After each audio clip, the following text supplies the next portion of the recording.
bah, très bien, vous avez ouvert une société, félicitations, mais maintenant, quelles vont être vos obligations chaque année? Parce que c'est bien sympa d'avoir une société, mais il faut la maintenir aussi, sinon vous allez avoir des soucis. Alors, qu'est-ce qui est à faire chaque année? Ben, il vous faut un Company Secretary. Donc ça, il faut le renouveler chaque année. Alors, qu'est-ce qui fait le Company Secretary? J'en ai parlé un petit peu avant, mais je vais revenir dessus maintenant.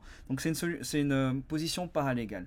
Alors, sur Hong Kong, n'importe qui peut être Company Secretary à partir du moment où il est résident hongkongais ou c'est une société à Hong Kong.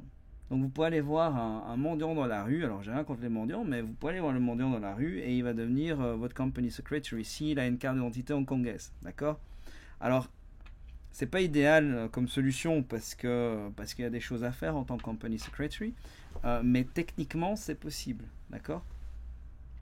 Alors, qu'est-ce qu'il va faire? Bon, à l'ouverture de la société, en général, c'est lui qui fait toute la paperasserie. Après, au niveau de la maintenance, c'est lui qui va payer votre business registration, qui va payer votre annual return.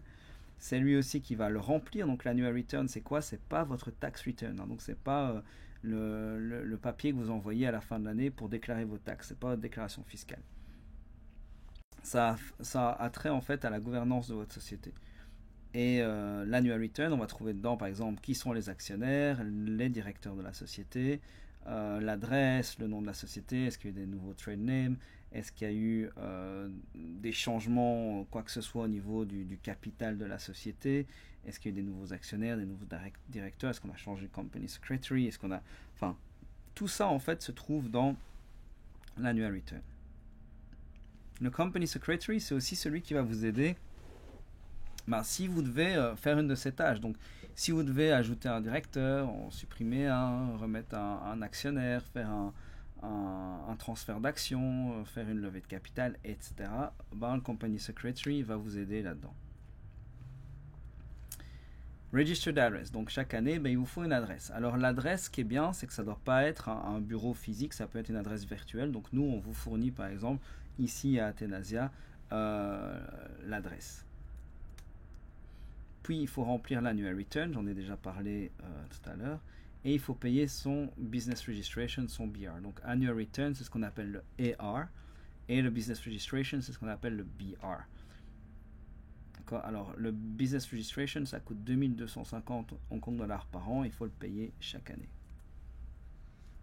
Alors les coûts, pour donner une idée, alors dans le moins cher, on va se trouver vers 7000 Hong Kong dollars quand on additionne tout. Il y a peut-être moyen de trouver à 6000, mais bon, il faut chercher un peu. Après, ça va aller jusqu'à 15 000 Hong Kong dollars facilement. Donc moi, je vous parle toujours de tout inclus, hein, parce que ça sert à rien de regarder les packages séparément, sinon on s'en sort pas.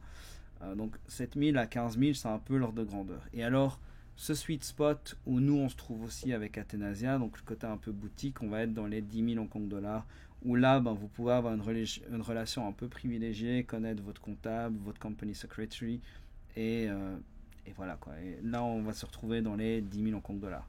Nous Athenasia, bien qu'on offre ce service là, on charge plutôt du côté des 7 000, on est à 7 200 tout compris par an.